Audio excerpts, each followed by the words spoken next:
Hi. This teaching is devoted to helping you discover your true nature, your deepest essential being, as expediently as possible. It's not about conveying any kind of belief system or theology or philosophy. It's really about your direct experience of your deepest essential being.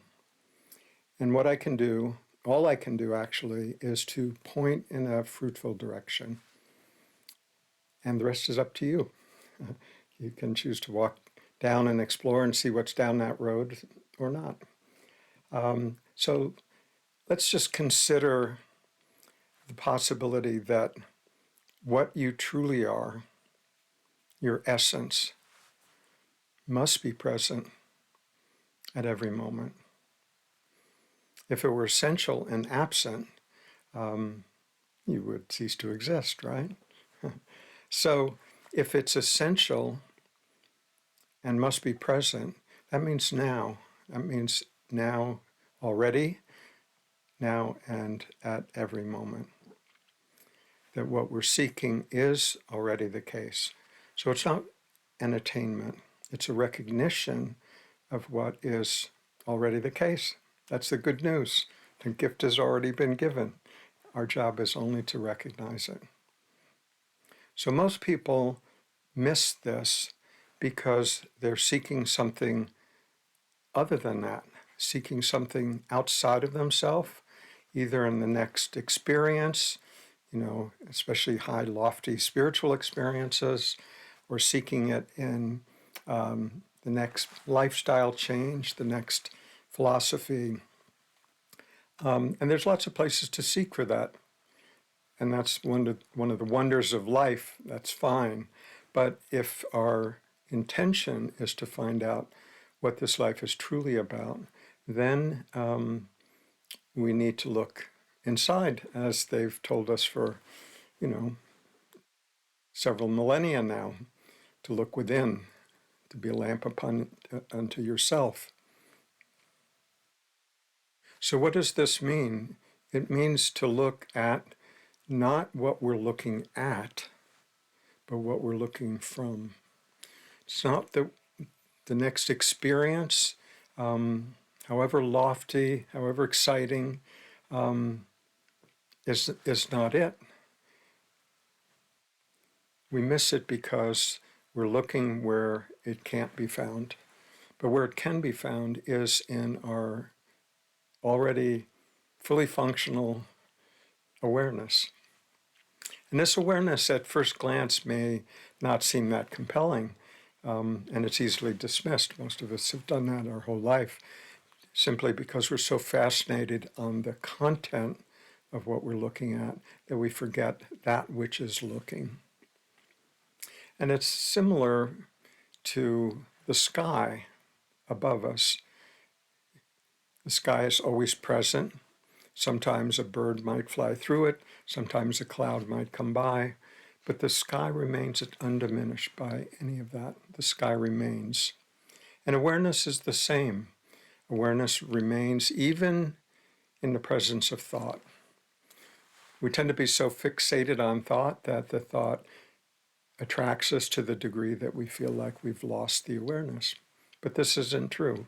There's something there that is aware of whatever thought may be present, whatever feeling or sensation or perception may be present. It's present for all of it, right? So this is what waking up is about the recognition of that ever-present, already existing awareness. And not as just a mental concept. That's barely helpful. What is necessary is to recognize first its existence and then the implications of its immensity. It's ever present, as I said, but it also has the attributes of being non-judgmental of your thoughts, perhaps. It's already at peace. We may be seeking peace in this situation or that, but the awareness itself is already at peace. It also has the capacity to express unreservedly love and contentment. And then there's an additional perk. We can recognize that this awareness, unlike these bodies, doesn't age.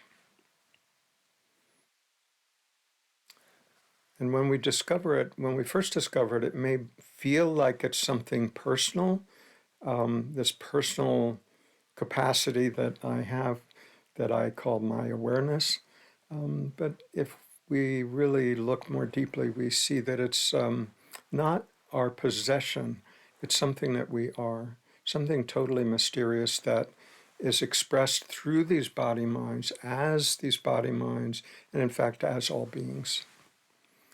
And if we look at the appearances, what we see is many appearances.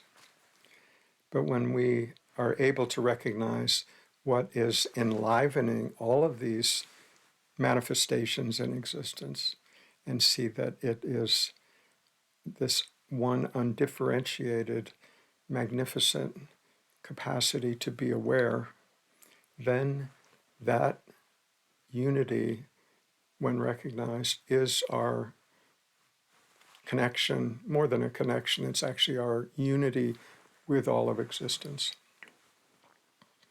And that feels like coming home to ourselves, coming home to being at peace in the world, coming home to having a capacity to love our neighbors.